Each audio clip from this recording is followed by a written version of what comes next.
샬롬 엎드려 좌우로 인사합니다. 하나님 감사합니다. 예, 반갑습니다. 자, 우리가 정말 이 세상을 살면서 여러분이 가지고 있는 낙이 무엇입니까? 인생의 낙이 뭐예요? 예? 예. 세상 돌아다니면서 보면 참 재밌을 것 같아요. 지금 봄이 돼가지고 벚꽃놀이도 다니고 꽃놀이도 다니고 들로 산으로 그냥 다닌다 이거예요. 먹을 것 찾아서 또 배부르게 먹고요. 배 터지게 먹으면 안 돼. 배 부르게만 적당히 그렇게 먹으면서 맛있는 거 찾아다니. 과연 그게 무슨 의미가 있을까? 그렇게 막 돌아다니다 보면 나중에 피곤할까 피곤하지 않을까? 집에 오면 피곤해. 그리고 집에 오면 어차피 혼자야. 터덜 인생이라는 게 참 별 볼 일 없는 거예요. 그래서요, 우리 전도서 기자인 솔로몬이 모든 것이 헛되고 헛되니 헛되다 계속 헛되다. 그러면 이 헛된 인생을 왜 삽니까, 여러분? 그렇죠. 세상만 바라보면 살 의미가 전혀 없는 거예요. 뭔 의미가 있어? 자녀들 소중하죠. 그런데 사실상 자녀들이 성장하고 나면 내가 기대했던 만큼 자녀들이 해줍니까? 아니잖아. 그거 서로에게 부담이 돼 이제. 새도 둥지에서 이 새끼들이 탁 날아가는 그 힘이 딱 생겨버리고 나면 같이 살아요? 따로 살아요? 따로 살아. 다 흩어져 버려. 알에서 막 깨어나가지고 막 있을 때는 그냥 어미가 오면 추추추추 하면서 그냥 먹을 거 달라고 막 그렇게 어미 없으면 죽지 걔들은 이제 어미만 기다리는 거야. 그러나 나중에 좀 커가지고 이제 둥지를 떠나서 날 수 있는 능력이 딱 생기고 나면 날아가는 그 순간부터 빠이빠이 네. 그렇게 되는 거죠. 하나님 그렇게 만드셨죠. 예, 이런 모든 것들을 바라보면 너무나 헛된 거야 사실이. 실질적으로. 그런데 우리가 하나님을 생각하면요, 이 세상의 모든 것이 의미가 있어집니다. 가치가 있어지는 거야. 그 순간순간에 무엇인가, 뭘 향해서 내가 계속해서 집중해야 되는가, 이게 방향이 확실해진다고 말이에요. 전에 예수님 알기 전에, 하나님 알기 전에는 어떻게 살았든지 간에 이제 우리가 하나님을 알고 예수 그리스도의 빛공로로 구원받은 하나님의 자녀가 된 다음부터는 하나님을 바라보면서 사시기를 바랍니다. 우리 하는 모든 것들이 하나님과 연관이 되어 있는 거예요. 관련이 되어 있는 거예요. 그러니까 가치가 있는 거예요. 살만한 의미가 있는 거예요. 이 모든 것들이 다 쌓여서 하늘나라에 무엇이 됩니까? 상급이 된다고, 상급이. 근데 우리가 어떤 존재냐? 그런 걸 알면서도 말씀대로 100% 순종하고 살 수 있어요, 없어요? 없더라 이거요. 그것이 슬픈 일이지. 그러니까 오늘 말씀의 제목을 한번 읽으면서 우리가 하나님 앞에 어떻게 기도해야 되는지 생각해 보시기 바랍니다. 자, 말씀의 제목 같이 읽습니다. 시작. 주는 나의 하나님이시니 나를 가르쳐 주의 뜻을 행하게 하소서. 아멘. 자, 여기에는 굉장히 깊은 의미가, 깊은 뜻이 숨겨져 있어요. 내가 하나님의 뜻대로 살아가는 것이 나의 소원이요. 내가 그렇게 하고 싶어. 근데 그게 잘 돼, 안 돼? 잘 안 돼. 그럼 포기해야 될까요? 아니요. 내가 내 힘으로 할 수 없고 내 힘으로 하기 힘들기 때문에 하나님께서 나를 가르쳐서 내가 하나님 뜻대로 살아가게 해 주시옵소서, 이 기도를 하는 거예요. 정말 이건요, 겸손한 기도. 이 정도 수준이 돼야 하나님과 교통할 수 있어. 우리는 내가 다 한다고 생각해. 하고 있다고 생각해. 교만하다. 그러나 우리는 하나님 앞에서 겸손해야 됩니다. 우리의 연약함을 인정해야 됩니다. 우리가 교만한 것을 인정해야 돼요. 우리가 완악한 것을 인정해야 돼요. 우리의 죄성을 하나님 앞에 내놔야 돼요. 그리고 슬피 울며 통곡하며 이렇게 기도하는 거예요. 주는 나의 하나님이시니 나를 가르쳐 주의 뜻을 행하게 하소서. 하나님이 가르쳐서 깨닫게 해서 내가 행동하게 해 주십시오. 내 힘으로 할 수 없기 때문에. 10가지 계명이 있다고 합시다. 그 중에 한 가지 어긴 것은 괜찮은 건가요? 아니라고. 하나님 앞에는 점도 티도 흠도 있으면 안 돼. 깨끗해야 돼요. 완벽해야 돼. 근데 우리가 완벽할 수가 없다는 사실이요. 그러니까 하나님 앞에 기도하는 겁니다. 주는 나의 하나님이시지. 누구의 하나님이요? 나의 하나님. 나의 하나님.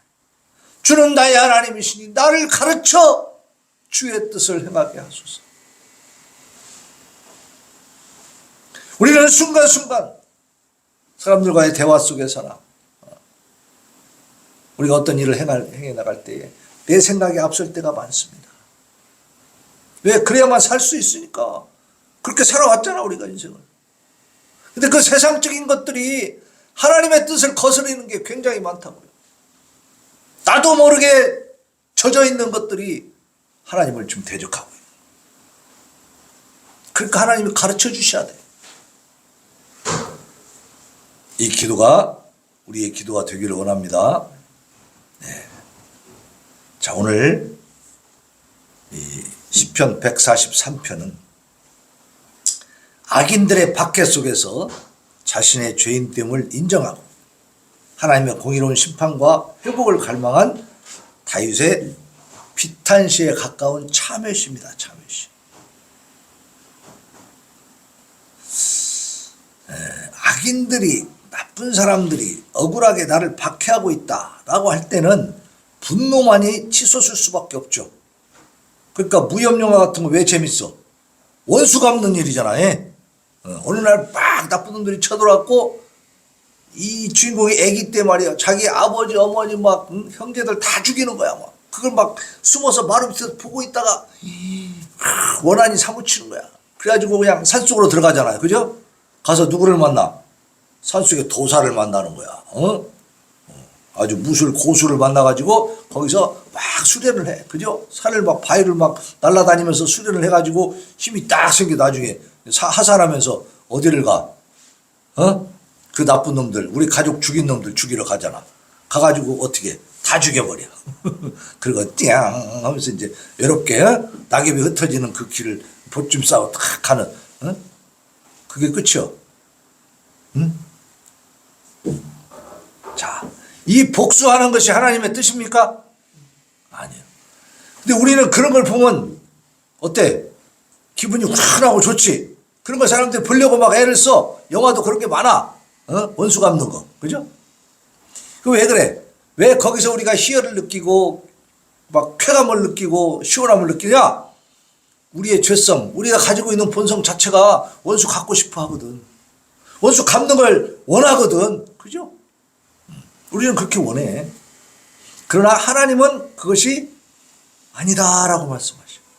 그러니까 우리가 하나님 말씀대로 살아가는 건요, 우리의 본성을 갖고 그대로 살아가는 게 아니고 그것을 억제하고 자제시키고 변화시켜가면서 사는 거예요. 그게 신앙생활입니다. 내 성질대로 사는 게 신앙생활이 아니더라 이 말이요. 악인들이 박해하는데 자신의 죄인됨을 인정하고 있는 거예요. 그래서 참회시라고 그래요. 지금까지는 그것들 때문에 내가 고통스럽습니다. 힘듭니다. 슬픕니다. 그러면서 하나님 앞에 막 원수 갚아주기를 막 호소하는 이 기도가 140편에서 141편, 142편까지였다면 오늘 143편은 그러한 악한 자들의 박해 속에서 그 위협 속에서 그들에 대한 적대감보다는 하나님 앞에 자기 자신을 돌아보고 회개하는 참회의 이 내용이 담겨 있다 이 말이에요. 이 시편 143편의 이 배경은 노년에 이른 다윗이 아들 압살롬과 그에 동조한 일부 신하들의 천인 공로할 반역을 당합니다. 그때 쫓기는 상황에서 쓴 시요. 쫓기는 상황. 다윗이 나이가 좀 많이 많아졌다고 이제. 그러면 이제 왕국이 어느 정도 안정이 돼가고 자리가 잡혔는데 아들이 친아들인 압살롬이라는 놈이 반역을 일으켜가지고 그 휘하 장수들하고 막 다윗과 가장 많은 전쟁을 하고 가장 가까이서 사령관 노릇을 하면서 다윗의 오른팔 노릇을 했던 요압이라는 장군이 압살롬에게 붙어버려요. 그래갖고 그 아들을 충동질해가지고 자기가 모시던 왕을 갖다가 죽이려고 달려드는 거예요. 그러면 도망가야 돼, 안 가야 돼? 도망가야지. 그럼 도망가는 기분이 어떨까? 아들한테 쫓겨서 도망가는 기분이 어떨까? 참담하죠, 참담해. 예. 살고 싶을까? 진짜 살고 싶지도 않을 거야. 응? 이렇게 비참한 상황을 당하고 있는 이 상황 속에서 오늘 이 143편이라는 시가 나왔다는 겁니다. 그 배경을 알고 읽어보면 좀 더 많은 그때 당시 다윗의 심정을 우리가 알 수가 있죠. 그런데 그런 상황 속에서 썼지만 본 시는 자신의 죄인됨에 대한 자각을 그 특징으로 하고 있어. 다윗은 절망적인 상황, 그 비참한 상황, 비통한 상황 속에서 구원을 간절히 하나님 앞에 간구하면서도 고난의 원인이 바로 인간의 본성, 나의 죄성에 있구나라는 것을 고백하고 있다는 거예요. 네? 여러분, 우리 어려운 일을 당하게 되면 먼저 그 일 때문에 원통분통하지 말고 자신을 돌아볼 수 있기를 바랍니다. 내가 하나님 앞에 무엇을 잘못했는지를 돌아봐야 돼. 저는 옛날에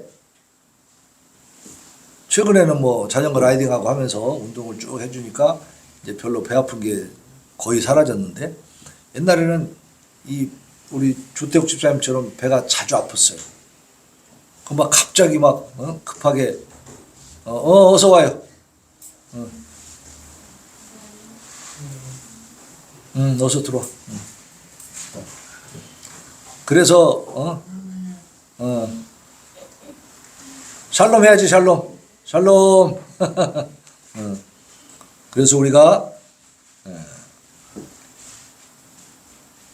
어려운 일, 힘든 일을 당할 때 특히 배가 아파가지고 화장실 가면은 얼마나 고통스럽냐고. 막 미칠 정도로 막 아파버려. 금방 죽을 것 같아. 그때 나는 항상 이렇게 했어요. 하나님, 죄송합니다. 잘못했습니다. 하나님, 제가 뭘 잘못했는지 깨닫게 해주세요. 또 생각날 때가 있어. 잘못한 것이. 그러면 그때 뭐 해야 돼? 회개해야 돼, 회개. 막 하나님 앞에 회개하다 보면 또 배 아픈 것이 좀 가라앉는 거야. 응? 좀 약간 웃기는 것 같지만 여러분, 하나님과 우리는 가깝다겠어요? 멀다겠어요? 가까워 멀어? 가깝잖아. 그러니까 내가 배 아픈 것도 하나님 아실까 모를까? 아시는 거요. 그럼 배 아픈 것도 원인이 있어 분명히, 그죠? 거기에 죄악된 것들도 있더라 이 말이에요. 깨닫고 화장실에 앉아서도 기도해야 된다는 말입니다. 이게 성령의 감동이 올 때 기도해야 돼요. 회개해야 되는 거예요. 내 잘못을 인정하고 하나님 앞에 고백하면서 용서를 구하는, 그게 회개예요. 인정하지 않는 것이 문제예요.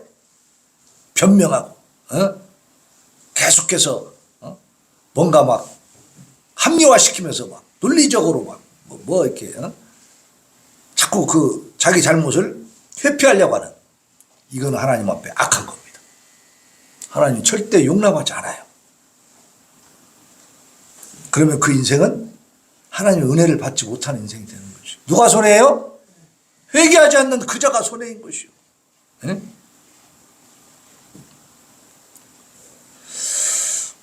자, 다윗은 절망적인 상황 속에서도 고난의 원인이 인간의 본성에 있다는 사실을 고백하고 있습니다. 이것은 바울의 인간론과 일치하고 있습니다.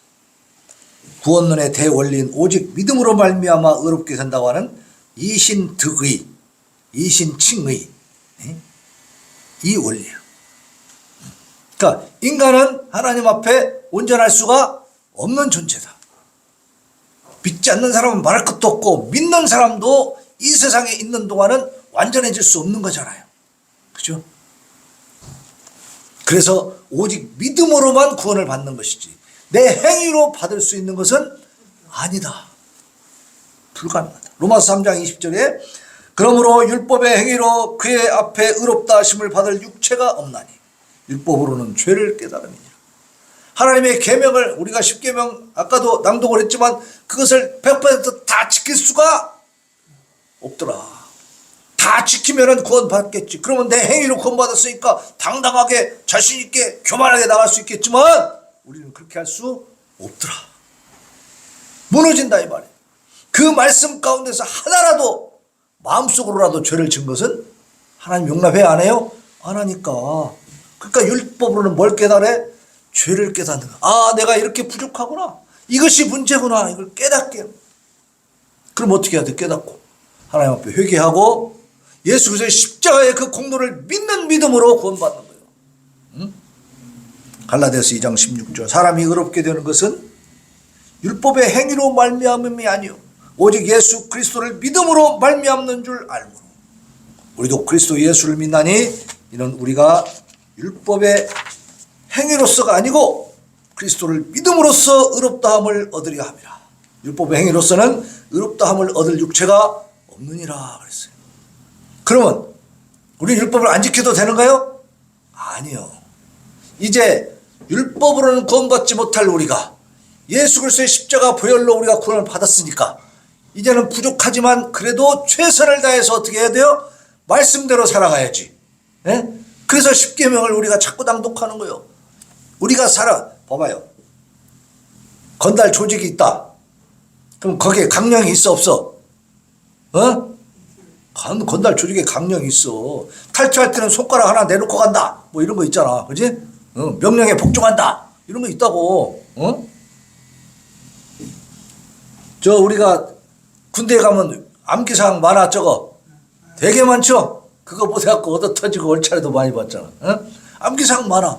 왜냐면 어떤 단체가 움직이려면은 거기에 따른 계율이 있는 거야. 그죠? 교회 다닌다고 하면서 하나님을 믿는다고 하면서 뭘 지켜야 되는지도 모르고 살면 안 되지. 그죠? 그 틀이 잡혀져 있어야만이 세상에 나가 살 때에도 말씀대로 살 수가 있는 거예요. 맨날 여기서 말씀대로 살아요. 말씀대로 살아요. 예수님이 십자가에 못 박혀 죽으심으로 구원받았습니다. 그거 말씀이죠? 그러면 그 말씀대로 어떻게 살아? 내가 십자가에 못 박힐 거예요? 어쩔 거예요? 뭘 어떻게 행동하며 살아야 될지를 모르면은 그냥 내 마음대로 살 수밖에 없고 세상 사람들처럼 살 수밖에 없는 거야. 그죠? 그러나 우리가 십계명이라는 이 틀을 제대로 딱 가지고 있으면 어때요? 살아나갈 때 적용이 됩니까? 안 됩니까? 적용이 되는 거죠. 적용이 되는 거예요. 그래서 우리는 구원받기 위해서 말씀대로 사는 게 아니고 예수 그리스도의 보혈로 구원받았으니까 값없이 구원받았으니까 어떻게 해야 돼? 그 은혜에 감사해서 하나님의 뜻을 따라 사는 겁니다. 네, 그 과정에서 넘어지고 쓰러지고 엎어지고 하잖아. 그럴 때마다 어떻게 해요?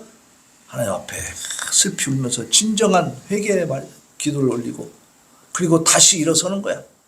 또 시작하는 거야. 넘어지면 또 일어나고 넘어지면 또 일어나고. 그래서 우리 믿는 사람들은 뭘 닮아야 돼요?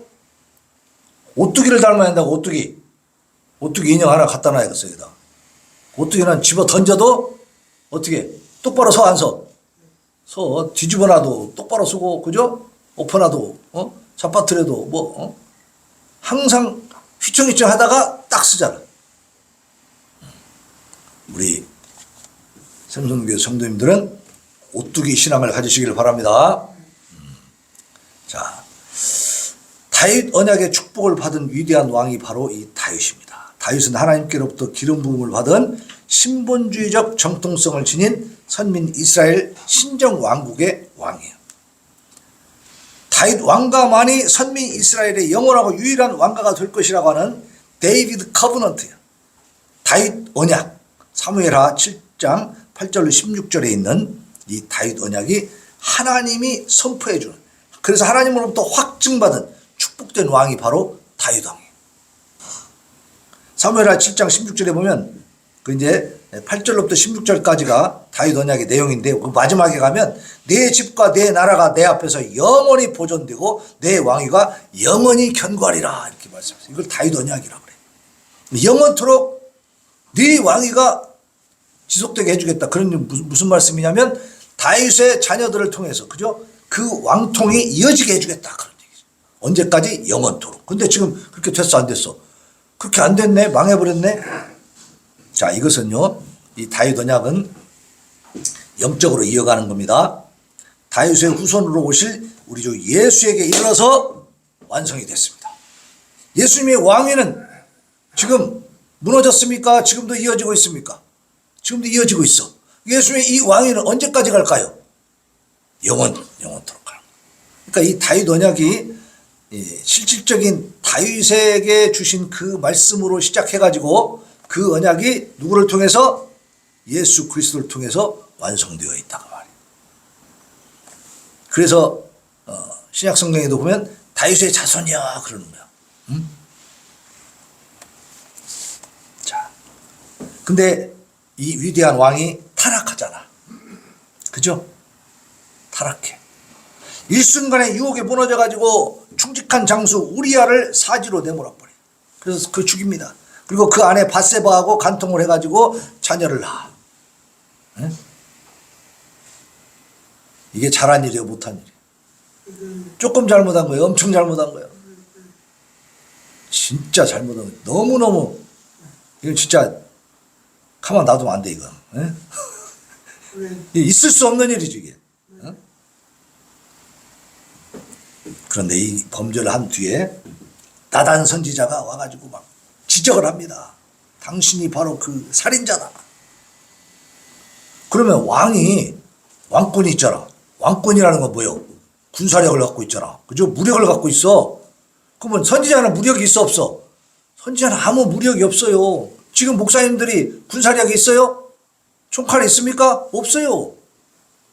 이 대통령은 이 군사력이 있어 없어요? 군사권 갖고 있잖아. 어? 통수권을 갖고 있잖아요. 그러니까 대통령이 목사님을 잡으려면 쉬워 어려워? 쉽지. 대통령이 목사를 잡으려면 쉽지 그냥. 여기서 경찰을 뭐 2명만 보내도 다 잡아갈 수 있지. 그죠? 간단하지. 지금 나단 선지자가 왕 앞에 와가지고 왕의 잘못을 막 지적해. 그럼 왕이 이 나단 선지자 잡아 가두거나 죽일 수 있어요 없어요? 있어. 한마디만 하면 돼 그냥. 이 눈짓만 돼. 야 이게 쳐. 그러면 그냥 끝나버리는 거야. 뭐 말을 많이 할 필요도 없어. 그죠? 그런데 이 다윗 왕은 자기 왕권을 사용하지 않았어요. 왜? 나단 선지자는 누구를 좀 대신해서 지적해주고 있는 거예요? 하나님을 대신해서 왔잖아. 신앙이 있는 사람이기 때문에 세상 권력적으로는 아무것도 아니지만 하나님의 선지자, 하나님의 대언자이기 때문에 그 앞에서 무릎 꿇고 내가 잘못했다. 하나님께 내가 죄를 지었다. 고백해버려. 회개한다 그 말이에요. 응? 그래서 용서는 받아요. 그러나 저주를 받습니다. 그 죄악으로 인해서 하나님이 어떤 저주를 내려버렸냐면 칼이 내 집에서 영원토록 떠나지 아니하리라. 그렇게 이 무서운 저주를 받아버려요. 용서는 받더라도 그 내가 저지른 죄에 대한 대가는 받게 되어 있는 것을 믿으시기 바랍니다. 이렇게 생각하는 사람도 있어. 내가 별별 잘못을 했어도 예를 들어서 내가 사람을 죽였어. 막 그것도 억울하게 죽였어. 그 사람이 아무 죄도 없는데 내가 막 그렇게 해가지고 아주 악한 짓을 했어요. 그러니 하나님 앞에 기도했어. 하나님 용서해 주세요. 내가 정말 잘못했어요. 그러고 나니까 감옥도 안 가고 처벌도 안 받아야 되는 줄 알아. 그게 맞는가요? 너 천만의 말씀이에요. 물론 하나님 앞에 그 지은 죄가 근본적으로 예수 그리스도의 보혈을 통해서 용서받을 수는 있겠지만 그가 저지른 죄의 대가는 받아야 되는 거지. 그러니까 감옥에 가는 거야. 에? 이게 하나님의 공의와 정의입니다. 하나님의 사랑과 용서가 그렇게 값싼 것이 아니다 이 말이에요. 이 다윗도 마찬가지야. 그가 밧세바와 간통해가지고 그 남편이 우리아 장군을 사지로 몰아내서 죽여버리니까 이것을 하나님이 가만둘 수가 없는 거예요. 그랬더니 응? 이따가 그랬더니 어떻게 해서 나단 선지자의 지적을 받고 철저히 회개를 했어. 그러니까 일단 다윗이 용서는 받았어. 그러나 용서받아 하나님에게 근본적으로 지옥 갈 그 죄를 저질렀지만 그건 용서받은 거야. 그러나 그 집안에 칼이 떠나지 않겠다는 이 저주를 받게 된 거야. 이 대가를 받게 된 거야. 그래서 어떻게 된 줄 아세요? 암논이라고 하는 다윗의 아들이 있어. 다윗은 여러 그 후궁, 그게 그 왕후가 여럿입니다. 부인 여럿인데, 그래서 이 아들들이 엄마가 다 달라. 근데 이 암논이라는 사람이, 이 아들이 다말이라는 여동생을 좋아했어. 근데 그 다말이 누구냐면 암논의 엄마하고는 다른 엄마에서 난 다윗의 딸이야. 그러니까 아버지는 같지만 엄마들이 다 달라. 그러니까 암논이 다말을 갖다가 자꾸 좋아하다가 결국은 강간을 했어요. 그러고서는 버려버렸어. 그렇게 되면 이제 결혼을 해야 되는데 데리고 산 게 아니고 버려버렸어. 그러니까 이 다말은 얼마나 비참해, 그죠? 이 다말이 누구였냐면 압살롬의 동생이었어. 압살롬은 다말과 같은 엄마의 자녀들이야. 그러니까 오빠네 집에 간 거야. 가가지고 처량하게 살고 있어. 그걸 압살롬이 봤을 때 기분이 좋아 나빠? 이가 갈리지. 그러니까 2년 뒤에 그 양을 잡는 이런 행사를 하면서 형제들을 초청해요. 그래가지고 암논이 와서 즐겁게 먹고 이렇게 노는데 이 자객들을 숨겨놨다가 암논을 죽여버립니다. 결국은 이복형이지. 그러니까 다윗의 자녀들 간에 이 살인극이 일어난 거야. 칼이 떠났어, 안 떠났어? 안 떠난 거지. 또 나중에는 압살롬이 결국은 어떻게 했어? 자기 아버지한테 반역을 했어. 그것은 처음에 암논을 죽인 것은 지들끼리 형제간끼리 일어난 일이지만 압살롬이 반역을 일으킨 건 뭐예요? 왕권을 탈취하려고 오는 거야. 그죠? 그러니까 다윗이 도망갈 수밖에 없는. 그러니까 이렇게 이 집안의 비극들이 떠나지 않더라 이거예요. 자, 다윗은 그가 이렇게 핍박받는 상황이 오로지 자기 범죄에 있다는 사실을 솔직하게 하나님 앞에 인정했어요. 그래서 징계를 거두시고 공의로 악인을 심판하시며 자신을 회복시켜 주시기를 간구하는 거예요. 그래서 1절로 4절에 보면 원수들의 핍박으로 인해서 지치고 상한 심령을 참담함을 다 토로하고 있어요. 자, 1절로 4절에 봐요. 여호와여 내 기도를 들으시며 내 간구에 귀를 기울이시며 내 죄 신실과 의로 내게 응답하소서. 주의 종에게 심판을 행하지 마소서. 주의 눈앞에는 뭐라고 했어요? 의로운 인생이 하나도 없나이다. 의로운 인생이 하나도 없다. 그죠? 율법의 행위로서는 의롭다함을 얻을 육체가 없다. 그러니까 자기가 죄인이라는 사실을 고백하고 있는 거예요. 원수가 내 영혼을 핍박하며 내 생명을 땅에 엎어서 나로 죽은 지 오랜 자같이 나를 암흑 속에 가두었나이다. 그러므로 내 심령이 속에서 상하며 내 마음이 내 속에서 참담하니. 참담하지. 왜? 자식한테 쫓긴 입장이 됐으니까. 중반부에 가면 5절로 8절입니다. 과거 시인 자신이 경험했던 하나님의 능력을 회상하면서 고난의 상황 가운데서 부르짖는 자신을 향해 주의 도우심이 임하시기를 간절히 요청하고 있어요. 자, 5절 보니까 내가 옛날을 기억하고 주의 모든 행하신 것을 읊조리며 주의 손이 행하는 일을 생각하고 주를 향하여 손을 펴고 내 영혼이 마른 땅같이 주를 사모하나이다. 요즘 봄 가뭄이 또 좀 있을 것 같다는 그런 보도가 있더라고. 지금 비가 온다 하다가 또 안 오고 넘어갔잖아요. 그러니까 이제 그 비가 왔어야 되는가 봐. 이게 좀 한동안 비가 그래도 간간히 와줬는데 최근에 지금 비가 좀 없어. 그러니까 이제 가뭄이 어쩌고 이제 이렇게 지금 걱정하고 있어요. 자, 가물어 가지고 땅이 짝짝 갈라지면 비를 기다려 안 기다려? 간절히 기다리죠. 비를 간절히 기다려. 지금 이 다윗은 하나님의 은혜와 사랑과 축복과 하나님의 도우심을 마른 땅같이 사모하고 있다. 마른 땅이 비를 사모하는 듯이 그렇게. 여러분 그런 간절한 마음으로 기도해 봤습니까? 네, 그렇게 기도하시기를 바랍니다. 그러면 반드시 응답이 있습니다. 예, 지금 다윗은 과거에 하나님이 나를 도와주셨던 것들, 특히 다윗은 제일 기억에 남는 게 뭐겠어요? 골리앗과의 싸움이지. 그죠? 골리앗은 그 당시에 지금 10대 소년밖에 안 되는 다윗이 나갈 때 주변에 20대 그 형님들 막 그 장정들도 꼼짝 못하고 지금 골리앗 앞에서 벌벌 떨고 있는데 자기가 나갈 때 얼마나 그게 큰 모험이냐고. 그죠? 자기도 떨렸겠지. 그죠? 떨렸지만 무엇으로 갔어요? 여호와 하나님을 믿는 믿음으로 나갔어. 하나님을 바라보니까 겁이 안 난 거예요. 그래서 결국은 그 골리앗을 죽였잖아요. 그때 생각하면 얼마나 막 전율이 막 올까? 다윗이 생각할 때 본인이 생각하면 우리가 그것을 듣기만 해도 막 흥분이 되는데, 그죠? 그러니까 다윗은 그때도 하나님이 함께 해주셨다는 사실을 믿을까요, 안 믿을까요? 믿지. 자기가 이길 수 있는 상대가 아니었잖아요. 그러니까 이러한 믿음,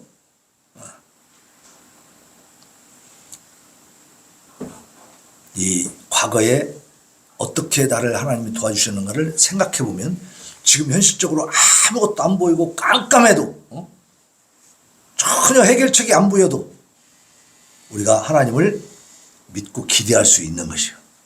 그때는 과거를 생각해 보는 거예요. 그죠? 그러면서 하나님께 기도하는 거예요. 내가 주님을 사모합니다. 내게 응답하소서. 내 영이 피곤합니다. 주의 얼굴을 내게서 숨기지 마십시오. 내가 무덤에 내려가는 자 같을까 두려워하나이다. 아침에 나로 하여금 주의 인자한 말씀을 듣게 하소서. 내가 주를 의뢰함이니이다. 내가 다닐 길을 알게 하소서. 내가 내 영혼을 주께 드립니다. 아침에 일어날 때에 주의 말씀을 듣게 하라는 말씀은 뭐냐면은 하루를 딱 시작할 때에 의미가 있어야 시작하지. 그죠? 하루가 뭔 의미가 있어야지. 하나님을 만나고 하나님 앞에 기도하면서 시작하면 의미가 생길 줄로 믿습니다. 하루하루가 하나님과 동행하는 삶이라면 그건 가치 있는 삶인 거예요. 후반부에 가면 9절로 12절입니다. 공의 하나님께서 의인에게는 구원으로 악인에게는 심판으로 역사하실 것을 강력하게 요청하고 있어. 여호와여 나를 내 원수들에게서 건지소서. 내가 주께 피하여 숨었나이다. 나를 괴롭히는 자가 있습니까? 나를 힘들게 하는 자가 있습니까? 하나님이 해결해 줄 줄로 믿으시기 바랍니다. 하나님께 다 맡기세요. 주는 나의 하나님이시니 나를 가르쳐 주의 뜻을 행하게 하소서. 자, 여기서 이제 10절 오늘 말씀의 제목이 나와요. 같이 한번 읽어봐요. 10절 시작. 주는 나의 하나님이시니 나를 가르쳐 주의 뜻을 행하게 하소서. 주의 영은 선하시니 나를 공평한 땅에 인도하소서. 자, 주는 나의 하나님. 내가 어디로 숨었다고요? 하나님께 피해서 숨었어. 하나님께 숨는 수밖에 없는 거예요. 힘들고 어려울 때. 저는요 정말 숨도 크게 못 쉬는 그런 상황들을 지내왔어요. 그럴 때마다 내 생각에는 내가 어떤 상상을 하냐면 하나님, 크신 하나님 그 옷자락 뒤에 내가 딱 숨는 거야. 하나님 뒤에 숨어버리는 거야. 나는 못해요. 하나님이 해주세요. 이렇게. 그럼 하나님이 하나씩 해결해 주십니다. 믿습니까? 이런 믿음을 가져야 돼. 응? 내가 잘났다고 다 하려고 하지 마요. 그러다가 그냥 큰 코 다쳐. 절망에 빠져버려. 절망에. 내가 열심히 해보려고 해도 안 될 때가 있어요? 없어요? 있어요. 그럴 때 하나님 뒤로 딱 숨으시기를 바랍니다. 죽게 피하였다고 하잖아. 그거 잘못된 게 아니요. 죽 불러갖고 말해 지가 해먹었다고 교만하게 하다가는 더 크게 다친다니까. 응? 싹 피하는 거예요. 하나님께. 응? 그리고 피해 있으면서 하나님 뜻대로 내가 살아야 되는데 이게 잘 안 돼. 그러니까 주는 나의 하나님이시니 나를 가르쳐 주의 뜻을 행하게 하소서.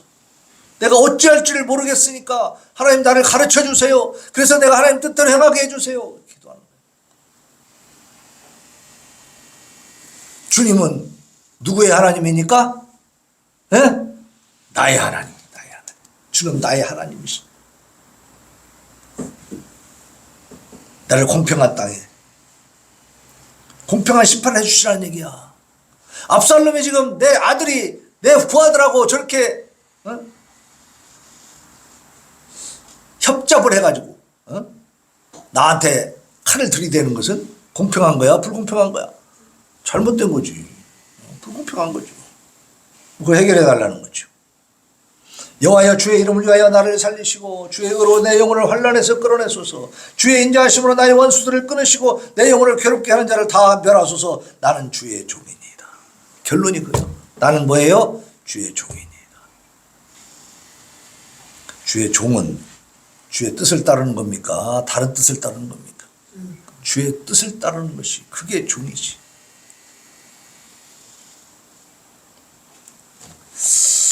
다윗은 절망적인 상황에 빠져 있는 상태에서 구원을 간절히 간구하면서도 모든 인간이 죄를 범하였다는 사실을 고백하고 있어요. 2절에 보면 주의 종에게 심판을 행하지 마소서. 왜냐하면 심판을 행하면 살아날 길이 없는 거야. 자기가 죄인인 걸 알기 때문에. 여기 나오잖아요. 주의 눈앞에는 의로운 인생이 하나도 없어. 그러니까 하나님이 심판해버리면은 뭐 피할 길이 없는 거야. 그러니까 심판을 행하지 마소서. 주의 앞에는 의로운 인생이 있다 없다? 하나도 없다. 하나도 없다. 그래서 구원은 오직 무엇으로? 믿음으로만 가능하다. 이런 다윗의 고백은 바울이 주장했던 구원의 대원리, 오직 믿음으로 말미암아 의롭게 된다고 하는 이 이신득의, 이신칭의의 원리의 근거가 되는 겁니다. 실로 세상에서 지치고 상한 심령들이 간절히 구하고 위로로 삼아야 되는 것은 뭡니까? 의인과 악인을 공의로 심판하시는 하나님의 신실하신 역사입니다. 상할 때를 꺾지 아니하며 꺼져가는 등불을 끄지 아니하고 진실로 정의를 시행할 것이며 그는 쇠하지 아니하며 낙담하지 아니하고 세상에 정의를 세우기에 이르리니 섬들이 그 교훈을 앙망하리라. 이사야 42장 3, 4절에 있는 말씀. 아무리 참담한 상황이라도 상한 심령의 탄식에만 빠져있기보다는 먼저 자신의 삶을 돌아보고 발견되는 모든 죄를 하나님 앞에 철저히 회개하고 인자하신 공의로우신 하나님께 구원을 끊임없이 간구하는 그런 우리 성도들 되시기를 예수님 이름으로 축원합니다. 여호와는 마음이 상한 자를 가까이 하시고 중심으로 통회하는 자를 구원하시는도다. 자, 우리 찬양합니다. 541장. 꽃이 피는 봄날에만 하나님이 계신 겁니까? 아니죠. 네. 우리는 힘들고 어려울 때 더 하나님을 의지하고 하나님을 더 가까이 만날 수 있는 기회라는 사실을 깨닫고 하나님을 바라보시길 바랍니다.